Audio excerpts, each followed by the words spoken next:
Welcome to prime nine insider. నేను రాజు.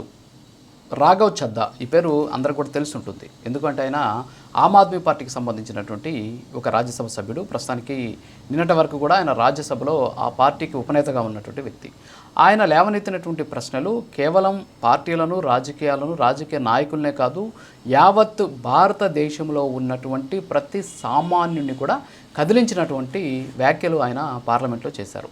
ఏంటి అంటే సామాన్యుడు పడుతున్నటువంటి కష్టాలను ఆయన కళ్ళగట్టినట్టు చూపించారు. అయితే ఇంత స్థాయిలో పాపులారిటీ సంపాదించుకున్నటువంటి రాఘవ్ చద్దా మీద రీసెంట్గా ఆమ్ ఆద్మీ పార్టీ ఒక నిర్ణయం తీసుకోవడం జరిగింది. ఏంటి అంటే ఆయన్ని రాజ్యసభ ఉపనేతగా తొలగించి ఆయన స్థానంలో ఇంకొక వ్యక్తిని నియమించినటువంటి పరిస్థితి. ఇప్పుడు దీని మీద దేశవ్యాప్తంగా చర్చ జరుగుతుంది. అసలు రాఘవ్ చద్దా చేసినటువంటి తప్పేంటి, అసలు ఎందుకని ఆమ్ ఆద్మీ పార్టీ ఆయన్ని పక్కన పెట్టింది అనేటటువంటి దాని మీద సర్వత్రా కూడా చర్చ నడుస్తూ ఉన్నటువంటి పరిస్థితి. ఆయన చేసిన అసలుటువంటి తప్పేంటి అసలు అంటే ఆయన అధికార పక్షాన్ని కాకుండా సామాన్యుని దోచుకుంటున్నటువంటి వ్యవస్థలను నిలదీయడమే ఆయన చేసినటువంటి తప్ప, అలాగే బ్యాంకుల మినిమం బ్యాలెన్స్ పేరుతోటి పేదల ఖాతాల నుంచి వేల కోట్ల రూపాయలు వసూలు చేయడం అన్యాయమని గొంతెత్తడమే ఆయన చేసినటువంటి తప్ప.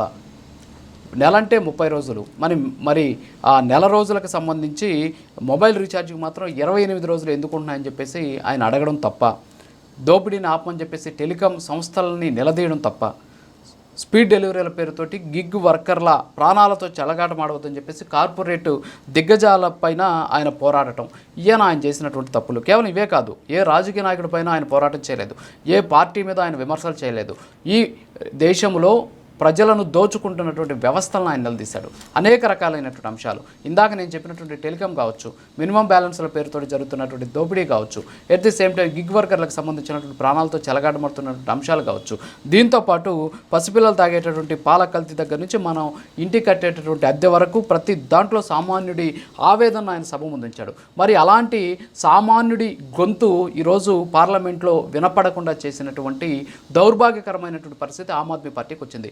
ఎందుకని అసలు రాఘవ్ చద్దాను పక్కన పెట్టారు అంటే మీరు చెప్పినటువంటి మాటలు వినట్లేదని, అంతేకాకుండా మీరు చెప్పినటువంటి పార్టీని టార్గెట్ చేయట్లేదని మీరు ఈరోజు ఆయన పక్కన పెట్టినటువంటి పరిస్థితి. ఎట్ ది సేమ్ టైం ఆయనకు వచ్చినటువంటి పాపులారిటీ కూడా ఈరోజు దేశవ్యాప్తంగా ఆయన ఒక ప్రధానమంత్రికి అర్హుడైనటువంటి ఒక వ్యక్తి అని చెప్పేసి ఈరోజు సామాన్యుడు ఆయనకు సపోర్ట్ చేస్తున్నాడు. అంటే ఆయన లేవనెత్తినటువంటి అంశాలు అలాంటివి. మీరు రాజ్యసభ అన్నా లేకపోతే లోక్సభ అన్నా కేవలం మీ పార్టీలకు సంబంధించినటువంటి భజనలు చేసుకునేందుకో, లేకపోతే మీ పార్టీలకు సంబంధించి ప్రతిపక్ష పార్టీలను టార్గెట్ చేసి వాళ్ళ మీద దూషణ చేయడానికి మాత్రమే కాదు ఈ సభలు ఉండేది.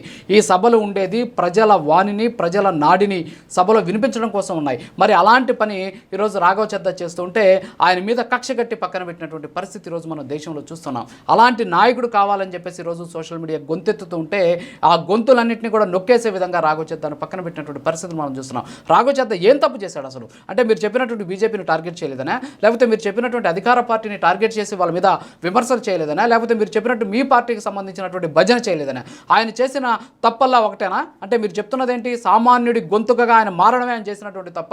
ఈరోజు ఎన్నో రకాలైనటువంటి అంశాలు మన కళ్ళ ముందు అవన్నీ కూడా చాలా చిన్న అంశాలు అయ్యి ఉండొచ్చు బహుశా, కానీ అలాంటి అంశాలన్నింటినీ కూడా దేశ అత్యున్నతమైనటువంటి చట్ట సభల్లో ఆయన లేవనెత్తి వాటి మీద ఆలోచన కలిగించే విధంగా ప్రతి వ్యక్తి మెదల్లో కూడా ఆ అంశాన్ని గురించి స్ఫురించే విధంగా ఆయన మాట్లాడాడు. అంటే మరి అలాంటి వ్యక్తిని ఈరోజు పక్కన పెట్టడం వరకు ఉన్నటువంటి అసలు మతలబు ఏంటి అంటే మీకున్నటువంటి రాజకీయపరమైనటువంటి అంశాలతోటి ఈరోజు రాజ్యసభ సభ్యుల్ని, పార్లమెంటు సభ్యుల్ని మీకు ఇష్టం వచ్చినట్టు మీ బానిసలుగా చూసేటటువంటి పరిస్థితి ఈరోజు దేశంలో ఉన్నటువంటి పార్టీలకు వచ్చింది. దానికి ఉదాహరణ ఈరోజు ఆమ్ ఆద్మీ పార్టీ చేసినటువంటి ఈ పని అనేది ఇక్కడ మనకు స్పష్టంగా తెలుస్తుంది. ఎందుకు అసలు రాఘవ్ చద్దా ఏం చేశాడు తప్పు అంటే మీరు చెప్తున్నారు కొన్ని అశోక్ మిట్టల్ని కొత్త ఉపనేతగా మేము చేశామని చెప్పేసి మీరు చెబుతూ ఉన్నటువంటి పరిస్థితి. ఎందుకు అశోక్ మిట్టల్ మీరు చేశారు అంటే ఏంటి?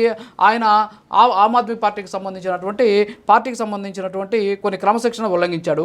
సంజయ్ సింగ్ పిలిచిన సమావేశానికి రాలేదు. ఆయన ఎవరు? ఆమ్ ఆద్మీ పార్టీలో ఒక నాయకుడు, ఆయన ఒక సభ్యుడు, ఆయన ఒక పార్లమెంట్ సభ్యుడు.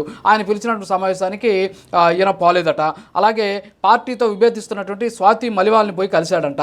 సో ఇవన్నీ కూడా ఈరోజు కారణాలుగా చెబుతూ ఉన్నటువంటి పరిస్థితి. At the same time Raghav చద్దాకు పెరుగుతున్నటువంటి పాపులారిటీ కూడా అసలు సమస్యగా మారింది ఇక్కడ. ఎందుకంటే ఈరోజు రాఘవ్ చద్దా గురించి దేశం మొత్తం కూడా మాట్లాడుతూ ఉన్నటువంటి పరిస్థితి. మరి అలాంటి వ్యక్తి పాపులారిటీ పెరిగితే కేజ్రీవాల్ జైలుకి వెళ్ళి వచ్చాడు కాబట్టి అవినీతికి సంబంధించినటువంటి అంశాలకు సంబంధించి సో దాని మీద ఇప్పుడిప్పుడే మరకలు తొలగిపోతున్నాయి. ఆ మరకలు సంబంధించినటువంటి జ్ఞాపకాలు అలాగే ఉన్నాయి. కాబట్టి రాఘవ్ చద్దా లాంటి క్లీన్ ఇమేజ్ ఉన్నటువంటి నాయకుడు ఎక్కడ ఎదుగుతాడో అనేటటువంటి ఒక దుర్బుద్ధితోనో లేకపోతే మీకున్నటువంటి ఒక ఆలోచనతోనో ఆయన పక్కన పెట్టారు అనేటటువంటి ఆవేదన ఈరోజు ప్రతి సామాన్యులు కూడా వ్యక్తమవుతూ ఉన్నటువంటి పరిస్థితి.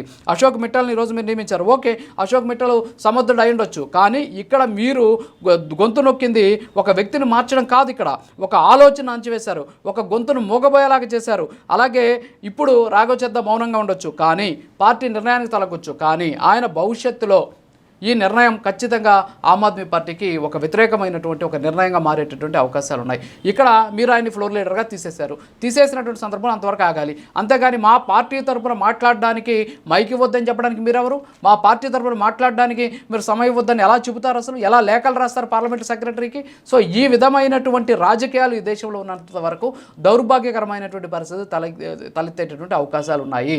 రాఘవ్ చద్దా లాంటి ఒక వ్యక్తి మా కోసం ఈరోజు పార్లమెంట్లో మాట్లాడుతున్నారు. మాకున్నటువంటి దైనందిన జీవితంలో జరిగేటటువంటి అనేక రకాలైనటువంటి అక్రమాలను, అవినీతి కార్యకలాపాలను, దోపిడీని ఈరోజు ఆయన ప్రశ్నిస్తున్నాడు అని చెప్పేసి ప్రతి ఒక్కరు కూడా భావిస్తున్న వేళ ఆమ్ ఆద్మీ పార్టీ తీసుకున్నటువంటి నిర్ణయం పట్ల దేశవ్యాప్తంగా నిరసన అయితే వ్యక్తమవుతూ ఉన్నటువంటి పరిస్థితి. సో రాఘవ్ చద్దా చేసిన తప్పేంటి, సామాన్యుడి స్వరంగా ఆయన మారడమే ఆయన చేసినటువంటి తప్పు అనేటటువంటి వాదన వ్యక్తమవుతూ ఉన్నటువంటి సిచ్యువేషన్. ఇప్పటికైనా సరే ఆమ్ ఆద్మీ పార్టీ తాము చేసినటువంటి తప్పును తెలుసుకొని రాఘవ్ చద్దా లాంటి నాయకుల్ని ప్రోత్సహించాలి. రాఘవ్ చద్దా లాంటి ప్రజా గొంతుకలను అణిచివేయకుండా చూడాల్సినటువంటి అవసరం ఎంతైనా ఉందని తెలియజేసుకుంటూ ఇది వాళ్ళ ఇన్సైడర్. మరో ఇన్సైడర్ మళ్ళీ కలుద్దాం. నమస్కారం.